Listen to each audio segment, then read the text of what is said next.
Hello, everybody. We are here this week for another podcast that we're going to do, and we're going to talk about home inspections this week. This week, we are going to talk about home inspections because it's something that comes up regularly in our conversations with our clients. So what home inspections do we talk about?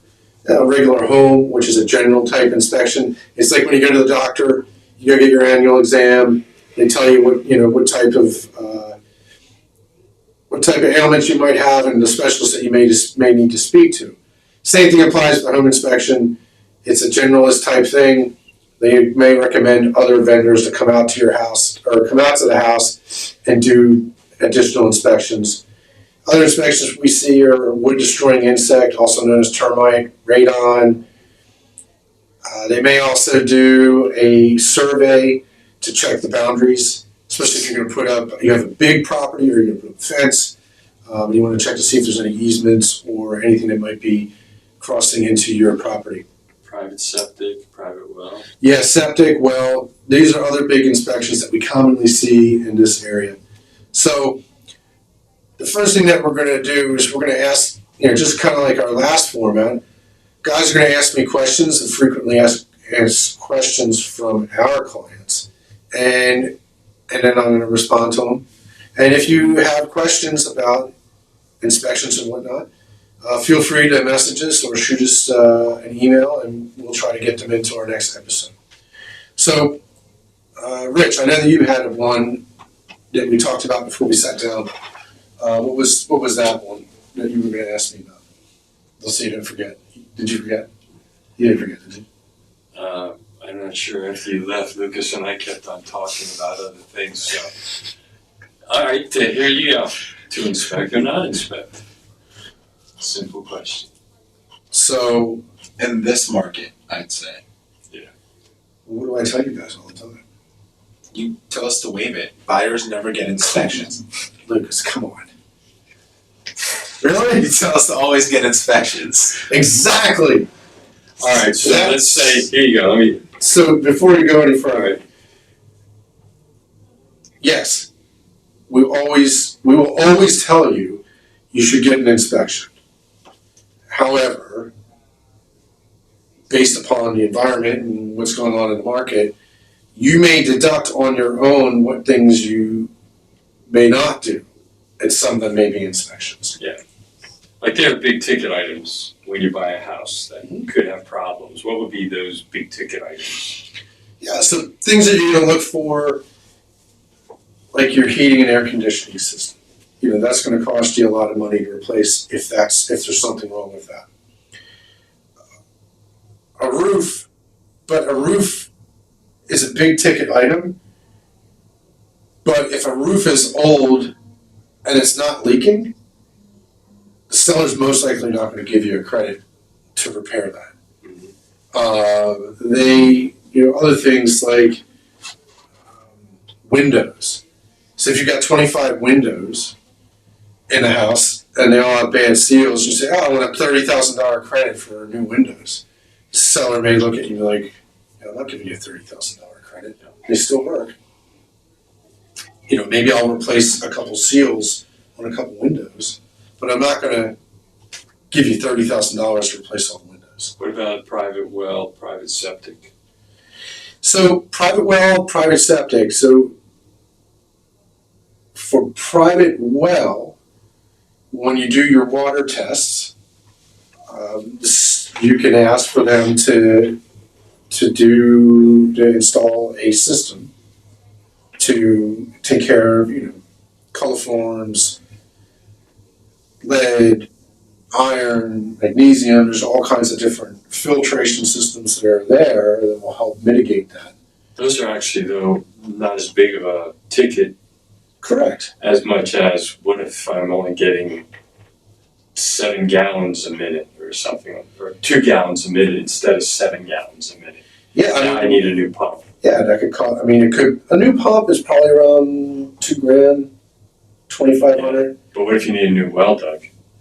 That could be tens of thousands of dollars. Yeah, we just had that happen at the house in Spruce Hill Road. Cost $27,000, something like that, to get a new well. So those are things. sometimes it's a bridge too far, and you not necessarily, maybe it's just better to terminate. But you can ask. Well, let me bring this up then, since you're talking about terminating. Let's talk about the flip side, especially in our market now where, I mean, we've seen it with our pricing strategy. Homes can go under contract within a week if it's priced correctly. So you have multiple offers coming through. You have a lot of buyers now considering waiving inspections and just sending in offers with as minimal contingencies as possible. But what's the flip side? So what would happen to those people who waive the inspections if they ran into these issues? When would they and run? waive them? When would they run into those issues? After they've already owned the home. Yeah, so that just happened Yeah. with the house that was purchased from one of my clients. They came in and they found there's an issue in the oil tanks. And they kept calling and they kept calling us, and now the air conditioner and now this, but they waived all the inspections. Well, it depends. That's a pretty standard answer from a broker perspective, is that it depends on the situation. So Real quick, the same thing with the inspections, but what if they waive the contingency but still got the inspection done, just to know what's wrong with the property? But they waive their contingency. So it's a 2-part. So the first is, it depends on if it's a disclosure issue.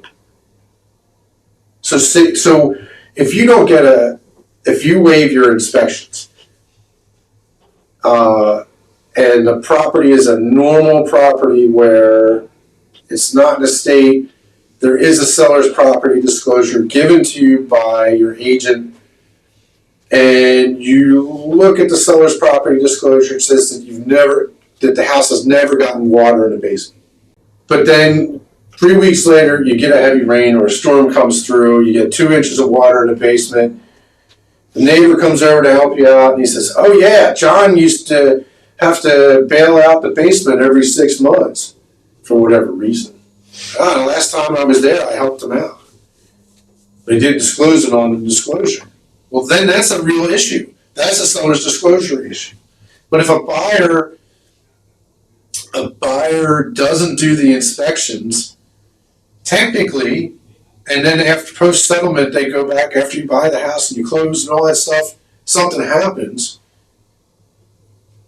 Technically, the seller can say, "Poo-poo, I don't want to do anything. You bought the house as is." You know, are there scenarios where a buyer can say, "Well, you knew," and they can sue?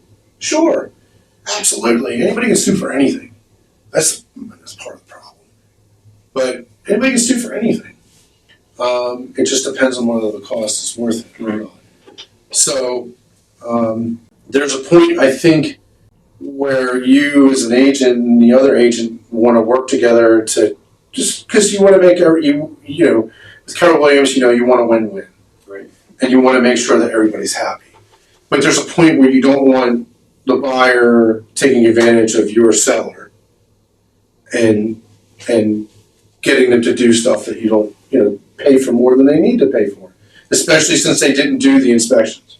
Right. So what would be something that you would advise a buyer who's your client who's said, "I'm going to waive all the inspections"? What would you suggest to them to protect themselves? I would say, well, if you're not going to do an inspection, I think at a minimum, maybe you should buy a home warranty.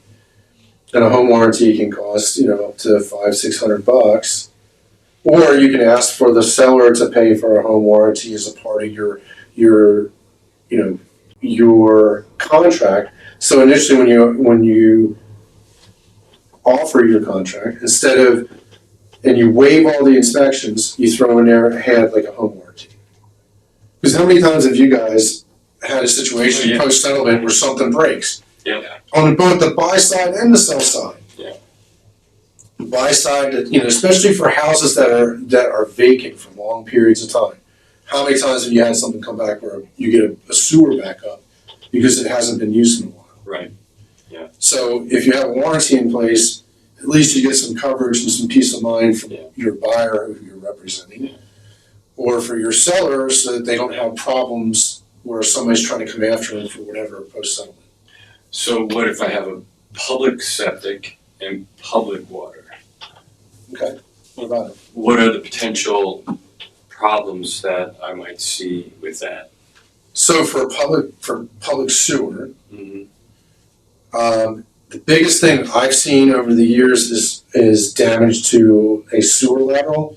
And a sewer lateral is the line for the sewer line that runs from the exterior of the house all the way out to the actual sewer system, which is most likely in front of the road or in front of the house, although sometimes it can be in the back of the house depending on the settlement or the development.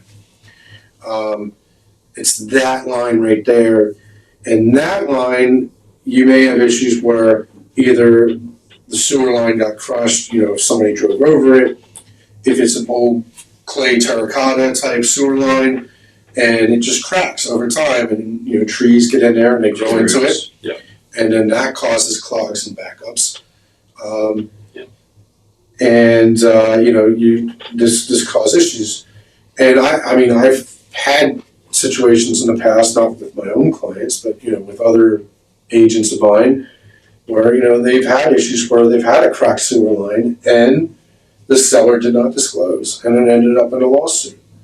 So you're going to start seeing more of that now, because there's a lot of municipalities now that are starting to require sewer lateral inspections and for resale. Yeah, Philadelphia requires that gets scoped.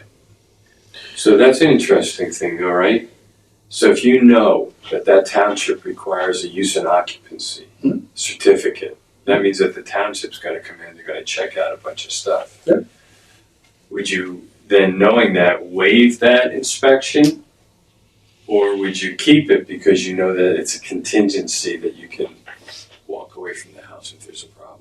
Would it count as a contingency? Because I know there are some places like East Norton, that allow you up to 12 months once you purchase the home to be able to do that, so that the buyer still be responsible for making those repairs themselves. Well, it comes under municipal requirement, in that it's required in order for the property to be able to sell.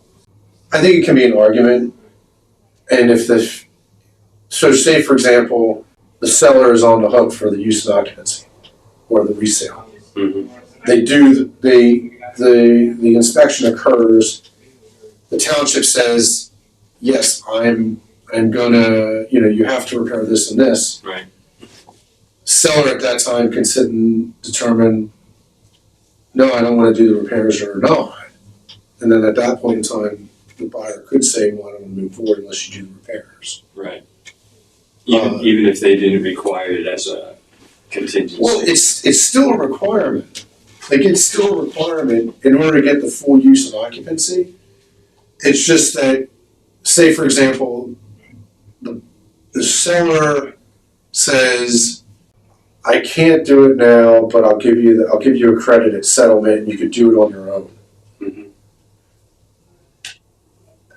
You get the money at settlement, and then you can do the repair post-settlement, and then you have to do that repair within 12 months. Yeah, you get a provisional. It's provisional. You Because it used to be that the townships would fail homes for resale or use and occupancy, and then it would hold up settlement. Right. And so the PAR lobbied for them to stop doing that, and that law was passed a few years ago. But it's a way. It's kind of like where you have both both protections, where like you can do the inspection and get out of it, or you can wait till the use and occupancy, and try to use that as leverage as well. So knowing what the use and occupancy is going to require would help you make a decision regarding what inspections you wanted. Yeah, and even as a home seller, you can do a pre-listing inspection. Mm. And that will help you with identifying what problems may come up ahead of time. And, you can provide that as a part of your paperwork to a potential buyer to give them a little bit of peace of mind before they go in. Now, granted, it's not their inspection, and they should always do their own inspection with their own inspector, because, you're paying for the inspection, so the inspector is supposedly looking out for the buyer's best interest. Right. Whereas if the seller pays for an inspection, they're looking out for the seller's best interest. So let me ask you a question then. For pre-listing inspections, right? Obviously, if there's something that you find out is wrong with the property after purchase that was incorrectly listed in the seller's disclosure, you could come back with a lawsuit. No. Like if the seller's disclosure said there hasn't been any leaks, but there were leaks in the basement. But if the inspector comes back and says, it looks like we've had water infiltration here in the past, that doesn't necessarily mean it's a lawsuit. Right, that was gonna be my next question, which is, what if they checked the inspection report and the inspector didn't list something or forgot to list something that should have been in an inspection report? Is that part of like the seller's due diligence that they're letting the buyer know? Because they're giving the buyer at this point an inspection report of their home, which will normally be like a fully detailed breakdown of everything wrong. So your question is, they do a pre-listing Inspection, and the inspector misses something. Who's liable? If the buyers buy the property thinking that there's nothing wrong with it. Well, it's an inspection. If they're not aware of it and the inspector didn't see it, it's, could they come after them? Maybe. Because if it's not seen or it's not observed, there's really not a whole lot you can do there. I guess the only thing that you can do is to do your own inspection to determine if there's anything that the inspector missed. Let's face it, we're not AI yet. So you're having a human go out and do an inspection. So there's still gonna be the human aspect to it when it comes to doing the inspection. They may miss something, So in this market, would you recommend a seller get a pre-listing inspection, or would you leave it to the buyers with how quickly homes are? I would say in any type of market. I think it's helpful. I think it's helpful for you as the seller to know what things come up, because I can tell you how many times, where people have done inspections and the seller was surprised with what the inspector found for the buyer. And rather than wait until the inspection is done by the buyer, at least they have a heads up. And if they do find something, and I've seen this as well, the seller can actually do repairs, for different things and correct different things. Right. And then list that as a part of their documents, in their disclosures. And I've seen that. There is an agent that's down in Cheltenham or Springfield, and she would do that, and she would recommend repairs, and they would put together a list of repairs that were made. And the thing is too, is as a buyer and a buyer agent, if there's certain things on there that weren't done, you can always ask that as a part of the offer. Right. And say, yeah, my offer is contingent upon you, making a repair to the leaky faucet in the bathroom. Right. And if the seller agrees, well then now they're bound to it as part of the contract. And it's one less thing that you have to negotiate through the due diligence period. So I just almost went into Spanish right there. That's okay. Did you hear me? Para. So to summarize, Sure. getting a warranty, good idea, bad idea. It's a good idea. Getting inspections, good idea, bad idea. Good idea. Waiving inspections, weaken or strengthen an offer. Of course it's going to strengthen an offer. What seller doesn't want an offer without inspections? So you waive inspections, but better have a warranty. If you're going to do that, maybe that's another way to go. Because stuff is going to break post-settlement. No, I'm not saying that it always does, Yeah. I'd say, 40% of the time something happens. Yeah. And you get that call like, well, this isn't working. Okay. Whereas if you have that home warranty in place, Yeah. maybe you don't have to worry about it. Like, okay, call the home warranty company. And maybe you say to them as an agent or the other agent, yeah, I'll cover the $100 it costs to kind of come out and do the repair. Oh, you asked a really good question earlier when we were talking. All right, so let's talk about the case that just came up with the house that I listed. Sure. All right, they bought it, Yeah. They moved in, they waived all the inspections, they don't have a warranty, but now all of a sudden they've discovered there's a problem with the oil tanks, there's a problem with the air conditioning unit. Can they go get the warranty now to cover those things? Technically, no. So Because they're pre-existing conditions. Yeah. Okay. And it's, But if they'd done it before they found out about the issue, Yeah. they would have been fine with the warranty exchange and paid $500, $600 for the home warranty compared to the $4,000 or $5,000 for the actual repair. Yeah. I don't have any more questions. I'm done. You're done? I'm done. I mean, I think he did a pretty good job at summarizing it. I'm done with my questions too. I mean, I guess the main thing that I pulled from today as well was inspections are great. We should always get them done. But inspections, as much of a due diligence as they are, may not pop every single detail up to you. Like it may not show everything with the house that's wrong.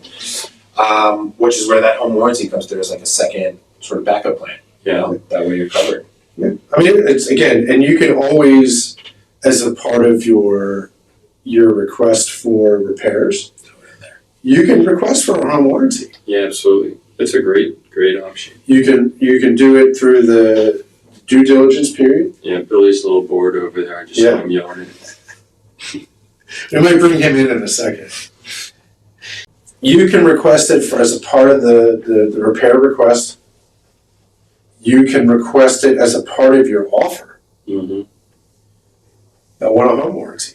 And if you're representing the seller, that could be a part of what it is that your realtor provides you as a part of their, their package for what, to sell your house. Good. So, and that's a protection there. And even as a seller, the two home warranties we have in our house and that we utilize, the two companies, the big ones that we use, both companies offer a home warranty that has a listing side coverage. Well, what's that? So if something breaks and it's covered under the warranty, if it breaks before you go to settlement, between the time that you own it and you go to settlement, you can call the home warranty company and get them to come out and do the repair. So that is an option as well, because I've had clients, they've called me and said, Bill, my HVAC took a dump. And it doesn't work anymore. What do? I don't want to pay $5,000. I'm like, well, you got to give them a working system, because when they saw the house, the AC system or the heating system worked. And would that home warranty then transfer over to the buyer? Yes. So it may even make it more appealing to the buyer then, who's buying a home Yeah, that's not absolutely. covered under home warranty. Because the warranty's on the house, not the people. The other thing that you're going to see is, for example, it's the summertime, it's 95 degrees out like it is right now. Are you going to test, and you're going to inspect a house, are you going to inspect the heating system? Probably not. Probably not. It's the wintertime, right? Are you going to test the AC system? Actually, you can't. You shouldn't, because there's a certain threshold for a temperature where you shouldn't use it because it can affect the system itself. Correct. So you can't test it. So if you have a home warranty on the property and your client bought the house in the winter, goes into the summertime, goes to use the central air system, and it doesn't work. And they're going to call you and say, hey man, my AC system doesn't work. That home inspector didn't check it. Yeah. When we did the home inspection. Yeah, because it was winter. Yeah. If you have a home warranty, you can get that repaired and replaced, or a good portion of it covered. I think that's the biggest point that we've made in this podcast is the value of a home warranty. And we have a couple. Yeah. So This right. podcast has not been about inspections. We're changing it to home warranties. That's where we're going. Yeah. No, they go hand in hand. They do. Yeah. It's definitely a home. So, you guys have any other questions? No, give him our phone number. All right, so I'll start, you do that, and you do the last four. 267 758. 0400. Why do you guys do this to me? Let me take the first three numbers next time, okay? I'll take the 215. No, it's 267. Let me take none of the numbers next time. You guys can take all. Come here, Billy. Introduce our newest member. So this is our young man in training. This is Billy. Say hi, Billy. So he's 16 now, but in a couple of years he's going to be out there running around with you guys too. But he's learning it now. So you may see him in some of the videos. You may see him in some of the stuff we do. So help him out a little bit. Help a young man out. He's trying to make a living. So, all right. Thank you, everybody. We're going to see you next week in our next podcast. And if you have any topics, just shoot us a message, send us an email, and we'll get her done. All right. See y'all later. See you guys.